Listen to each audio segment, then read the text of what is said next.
Hi, my name is Ryan Rodriguez, and today we're going to be talking about the 26th Amendment. I titled it Empowering Young Voters, and we're about to find out why. How many of you think that voting is important? How many of you plan to vote when you turn 18? Voting gives people powers over laws, policies, and leadership. This is why the 26th Amendment is important, which is something that we'll develop later in the PowerPoint. Some key focuses that we're going to be talking about are expanding democracy to young voters in America, and that the 26th Amendment has worked towards shaping modern democracy by expanding voting rights towards millions of young Americans. So, that changed when the 26th Amendment gave millions of young Americans the right to vote. Now, what is the 26th Amendment, you might ask? The right of citizens of the United States who are 18 years of age or older to vote shall not be denied or abridged by the United States or by any state on account of age. Before 1971, each state had its own rules. However, many states saw that the voting age was 21. The 26th Amendment ensures that all states are allowed the voting age to be 18 years of age or older. But why is this change so important? The voting age, as stated before, originally being 21 in most age, raised frustration for many.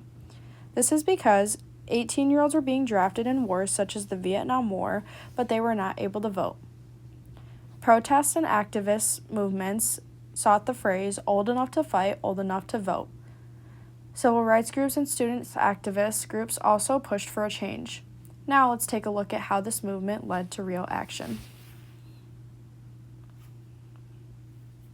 On the path to ratification, in 1971, Congress lowered the voting age in federal elections, however, the states challenged it. On March 23, 1971, Congress passed the 26th Amendment. On July 1, 1971, it was ratified by the required 38 states, this being not just 100 days after it was passed. This still stands as the fastest ratification of an amendment in U.S. history. Why so fast, one might ask? Widespread protests and public pressure forced lawmakers to act quickly. Many people supported this change, however, not everyone agreed. Some key figures and advocates for it were President Richard Nixon, signed the amendment and said that the vote of a young citizen is just as important as anyone else's. Student activist organizations also led protests and voter registration drives, and civil rights groups saw this as another step towards equality. One example is the National Education Association, or NEA. Some opposing this said that young voters would be too inexperienced or easily influenced. Others thought that they wouldn't take elections seriously. Despite concerns, the amendment was passed and young people voted in record numbers. Immediate impact of this showed in the 1972 election, where over 50% of newly eligible voters were 18 years or older. Candidates had to start addressing youth issues because of this, such as one example would be that political campaigns had to focus more on topics like education and economy, which attracted young voters. However, over time, youth voter turnout has fluctuated, and we'll develop that more. Decline in youth voter turnout. Over the years, voter turnout has fluctuated, as said before. Why, one might ask? Lack of political education in schools, voter suppression, such as strict ID laws and registration deadlines, and a sense of apathy, where some feels that their vote might not matter.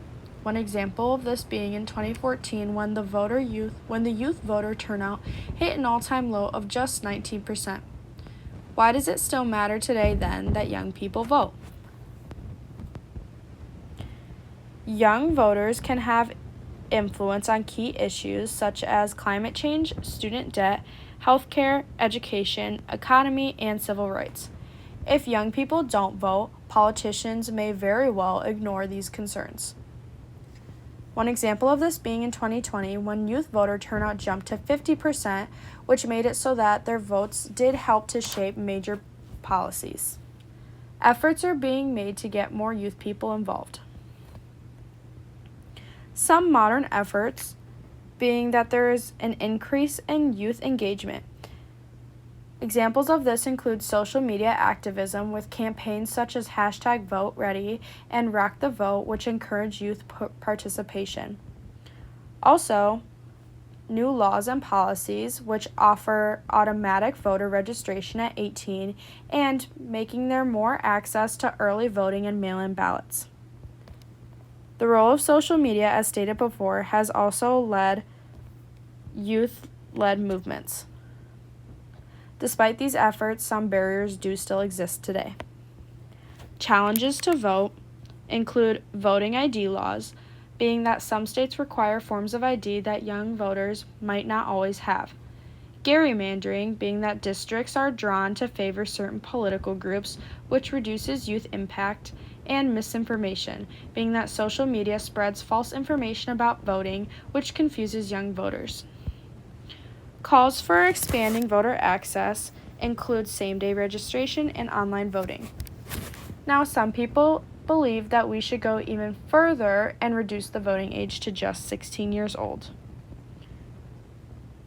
In cities like Tacoma Park, Maryland, they allow 16-year-olds to vote in local elections. Arguments for this say that 16-year-olds work, pay taxes, and follow voting laws, so why shouldn't they have a say? However, arguments against this state that 16-year-olds are too young and don't have enough experience. Sounds familiar, right? No matter what, the key to making a difference is getting involved. So, how can we make a difference? Register to vote as soon as you're eligible. Encourage others, such as friends or family, to vote. Stay informed and do your own research on candidates and policies, and use social media to raise awareness about voting rights.